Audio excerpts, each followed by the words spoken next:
I'm Ilima of the Sex Bots. This is my bedroom. This is my baby bear.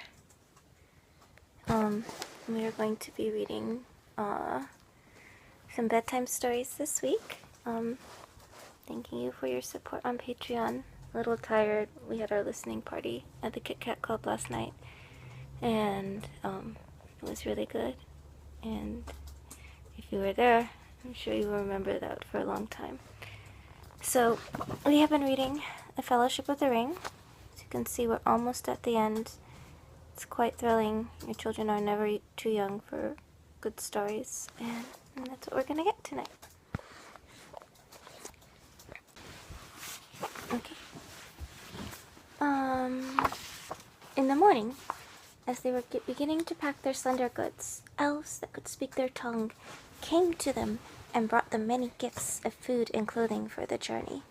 The food was mostly in the form of very thin cakes, made of a meal that was baked a light brown on the outside, and inside was the color of cream. Gimli took... Wait, we already read this part. Okay. Remember they were eating the special food from the elves? Oh yeah, but I like it. Okay. Gimli took up one of the cakes and looked at it with a doubtful eye. "Cram," he said under his breath as he broke off a crisp corner and nibbled at it. His expression quickly changed, and he ate all the rest of the cake with relish. "No more, no more!" cried the elves, laughing. "You have eaten enough already for a long day's march." "I thought it was only a kind of cram, such as the Dalemen make for journeys in the wild," said the dwarf. "So it is," they answered, "but we call it lembas, or whey bread, and it is more strengthening than any food made by men, and it is more pleasant than cram by all accounts." "Indeed it is," said Gimli.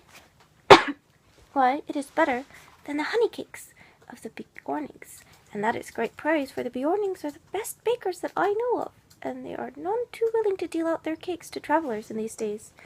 You are kindly hosts."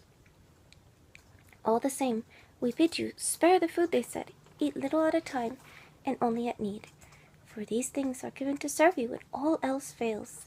The cakes will keep sweet for many, many days if they are unbroken and left in their leaf wrappings, as we have brought them. One will keep a traveler on his feet for a day of long labor, even if he be one of the tall men of Minas Tirith." The elves next unwrapped and gave to each of the company the clothes they had brought.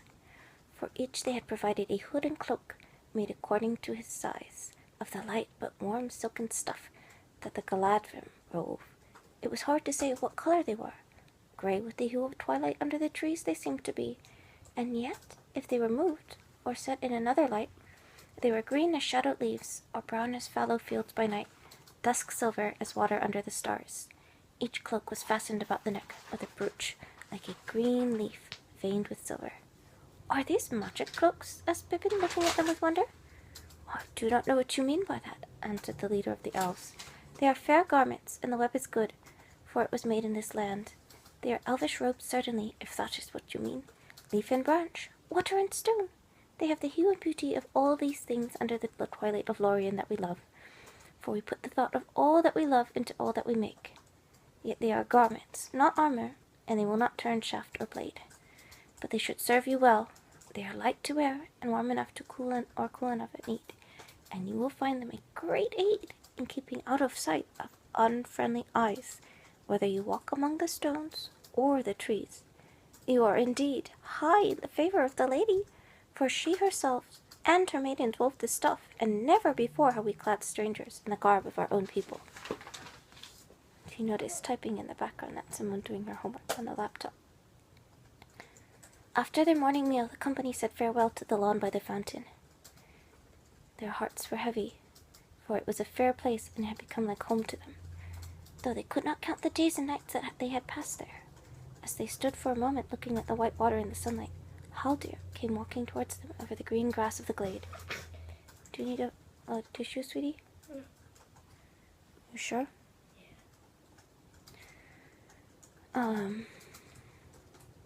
Frodo greeted him with delight. "I have returned from the northern fences," said the elf, "and I am sent now to be your guide again. The Dimrill Dale is full of vapor and clouds of smoke, and the mountains are troubled. There are noises in the deeps of the earth. If any of you had thought of returning northwards to your homes, you would not have been able to pass that way. But come, your path now goes south." As they walked through Garadhon, the greenways were empty, but in the trees above them many voices were murmuring and singing. They themselves went silently. At last Haldir led them down southward slopes of the hill, and they came again to the great gate hung with lamps, and to the white bridge. And so they passed out and left the city of the elves.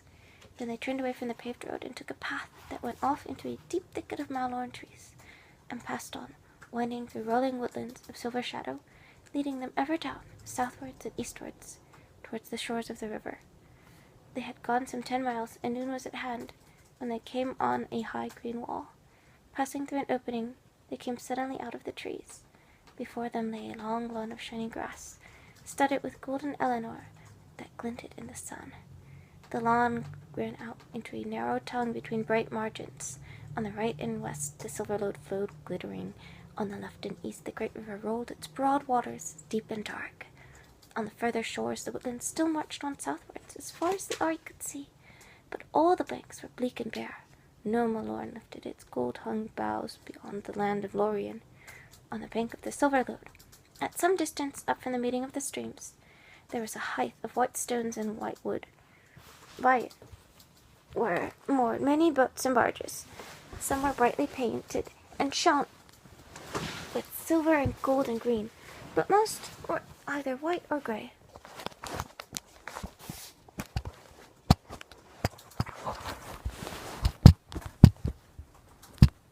You look very tired, sweetie. I'm so comfortable I can't move. That's good. 3 small grey boats had been made ready for the travelers.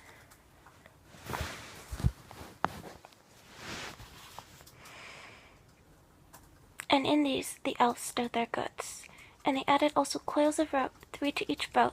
Slender they looked, but strong, silken to the touch, grey of hue like the elven cloaks. "What are these?" asked Sam, handling one that lay upon the greensward. "Ropes indeed," answered an elf from the boats. "Never travel far without a rope, and one that is long and strong and light. Such are these.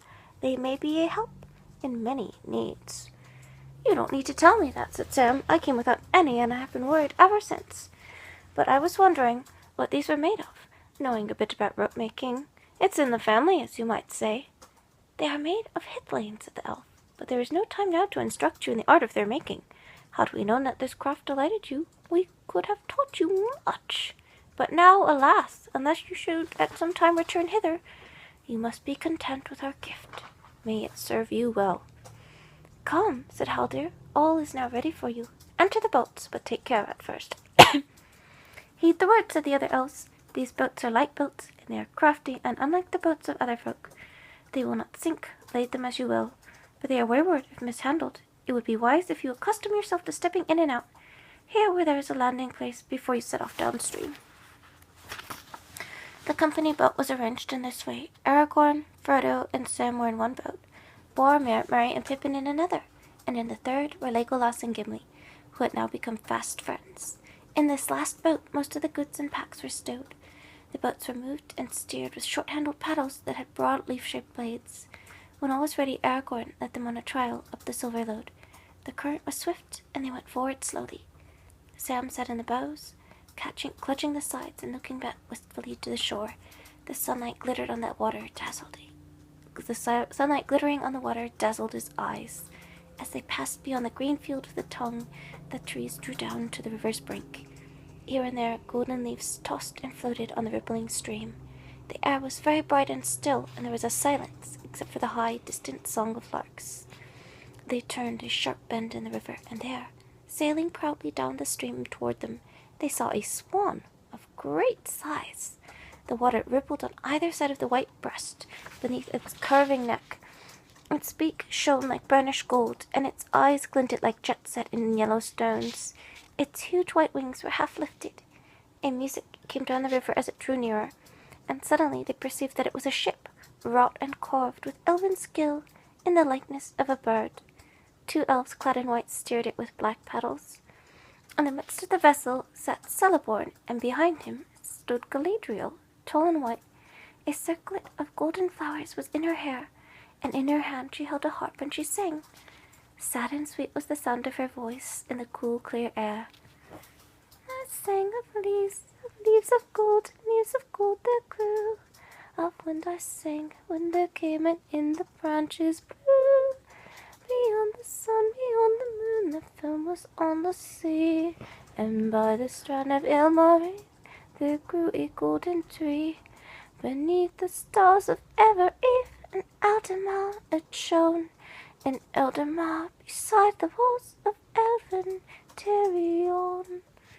There long the golden leaves have grown upon the branching years, while here beyond the sundering seas now fall the elfin tears.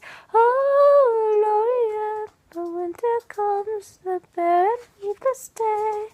The leaves are falling in the stream, the river flows away. Oh, Lorien, too long I have dwelt upon this hither shore, and in a fading crown twine the golden Eleanor. But if of ships I now should sing, what ship would come to me? What ship would bear me ever back across so wide a sea? Aragorn stayed his boat as the swan ship drew alongside. The lady ended her song and greeted them. "We have come to bid our last farewell," she said, "and to speed you with blessings from our land. Though you have been our guests," said Celeborn, "you have not yet eaten with us, and we bid you, therefore, to a parting feast, here between the flowing waters that will bear you far from Lorien." The swan passed on slowly to the height, and they turned their boats and followed it. There in the last end of Egladil, upon the green grass, the parting feast was held, but Frodo ate and drank little, heeding only the beauty of the lady and her voice. She seemed no longer perilous or terrible, nor filled with hidden power. Already she seemed to him, as like men of later days elves still at times are seen, present, and yet remote, a living vision of that which has already been left far behind, the flowing streams of time. After they had eaten and drunk, sitting upon the grass, Celeborn spoke to them again of their journey, and lifting his hand he pointed south to the woods beyond the tongue. "As you go down the water," he said, "you will find that the trees will fail, and you will come to a barren country. There the river flows its stony vale amid high moors, until at last, after many leagues, it comes to the tall island of— don't touch me with your feet like that, Tendrock— that we call Tol Brandir. There it casts its arm about the steep shores of the isle, and falls then with a great noise and smoke over the cataracts of Rauros, down into the Nindolf, the wet-wing— sorry, as it is called in your tongue. That is a wide region of sluggish fen, where the stream becomes tortuous and much divided. There the Entwash flows in by many mouths from the forest of Fangorn in the west. About that stream, on this side of the great river, lies Rohan. On the further side are the bleak hills of the Emyn Muil. The wind blows from the east there, for they look over the dead marshes and the Norman lands to Cirith Gorgor and the black gates of Mordor. Boromir, and any that go with him seeking Minas Tirith, will do well to leave the great river above Rhoros and cross the Entwash before it finds the marshes. Yet they should not go too far up that stream, nor risk becoming entangled in the— So it looks like we just ran out of memory. I'm gonna have to delete a bunch of stuff, but I'll continue tomorrow.